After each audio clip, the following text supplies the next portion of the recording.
Hi, it's good to see you and thank you for joining us for yet another interesting episode of Area Code. Now, this week we are focusing on an estate that borrowed its name from one of the famous states in the United States of America. Area Code California Estate begins now.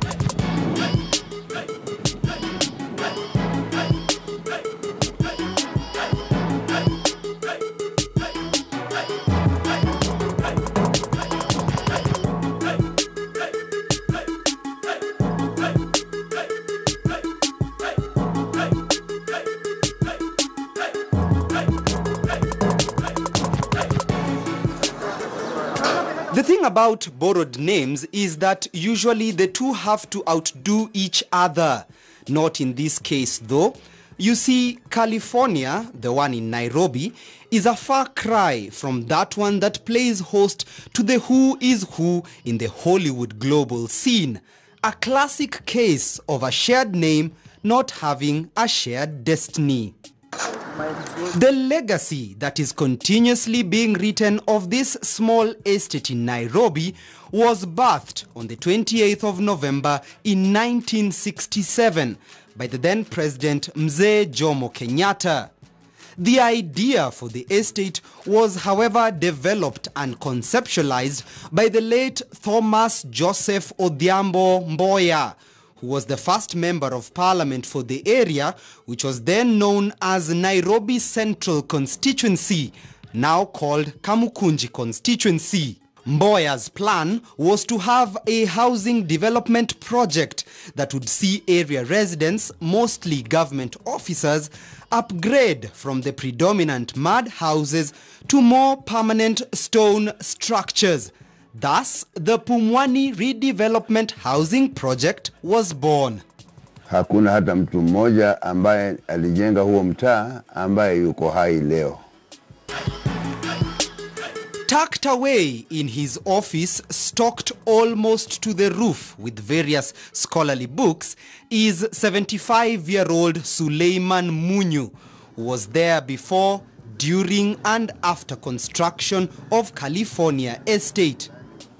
Kule tulikuwa tumezoea vile mkoloni ambavyo alikuwa ametuweka katika hali ya kidhaifu sana.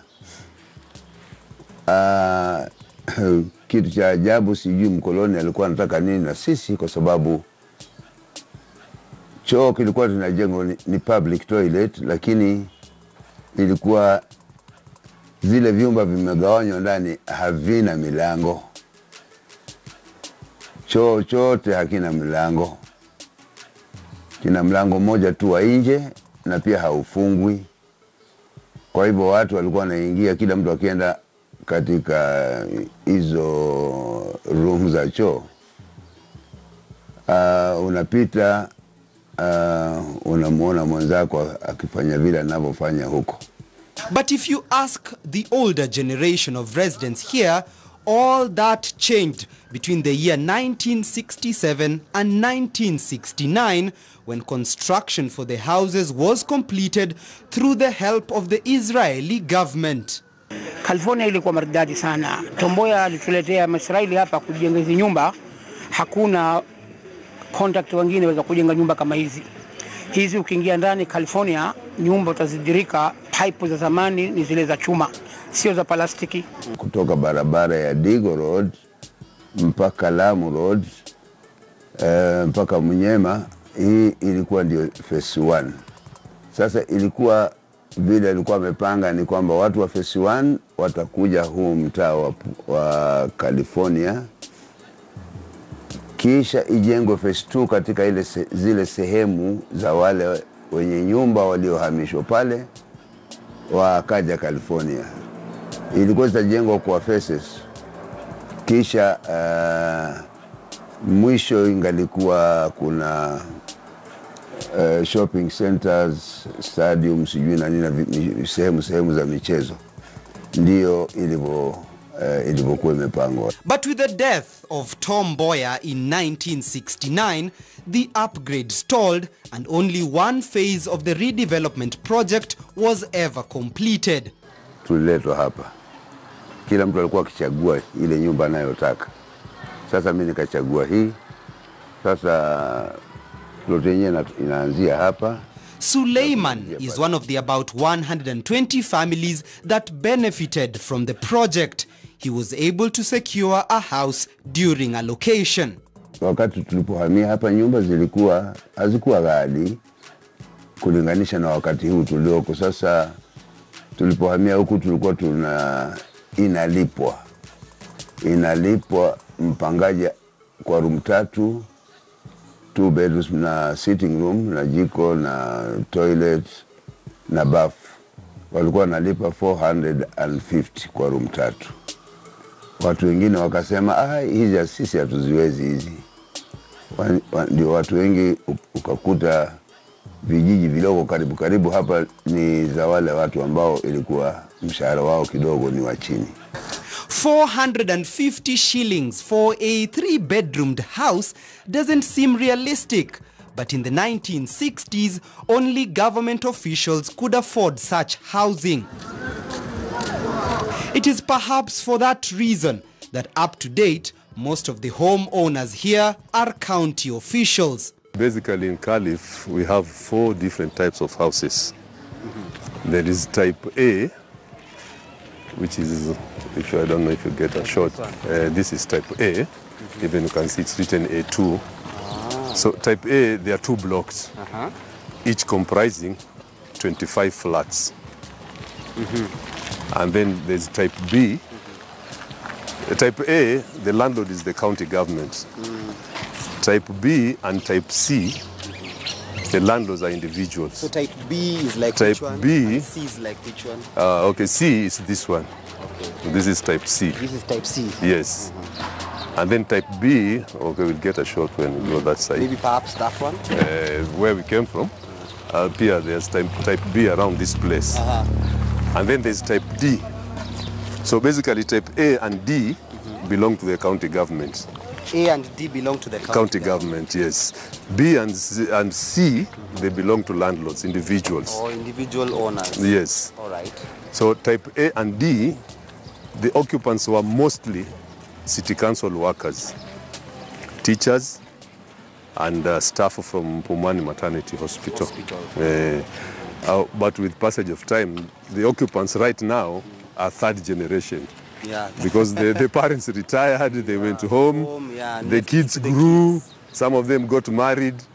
So 90% of the occupants of type D and type A are 3rd generation. California Estate exclusively has either 2-storied, 3-storied or 4-storied apartments. It is one of the few Nairobi estates that was constructed back when government was the sole developer and initiator of housing settlements. It was almost grabbed by a clique of tycoons. Abdallah Mohammed has lived here all his life, and if you ask him, if I was to live my life again, I'd rather it be in California. It's a good place. It's a good place. It's a wonderful place. Good and wonderful perhaps aptly describes why Abdallah and very many residents here would make a similar remark. Hiding behind the silence of these streets is a loud political history that has attached itself with the estate. It is said that current Uganda President Yoweri Kaguta Museveni at one point resided here. During the guerrilla warfare to overthrow Idi Amin's regime in the late 1970s, Museveni made several trips to Kenya, including occasionally visiting California Estate, where his uncle resided. And Museveni is not the only African president with links to this area code. Imagine growing up next to the future president. Well, that imagination was indeed reality for a section of residents of California Estate.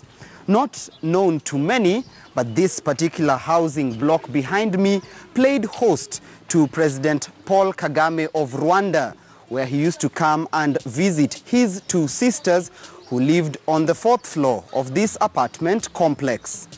It is here in 1989 where Paul Kagame is believed to have met his wife Jeanette Nyiramongi, a Tutsi exile living in Nairobi. Kagame, who also at the time was on exile in Uganda, had asked his relatives to suggest a suitable marriage partner, and his two sisters in Nairobi suggested their friend Jeanette. Kagame mwenyewe president wa Rwanda ameishi hapa California. Tukikuja kwa Museveni mjomba wake ameishi hapa California. So unaona ni mtaa ambayo si mtaa, yani ni mtaa ina story mingi sana na ni mtaa mzuri mpaka leo. Unaona Moi mwenyewe mke wake ametoka hapa. Umeona, so ni mtaa mzuri.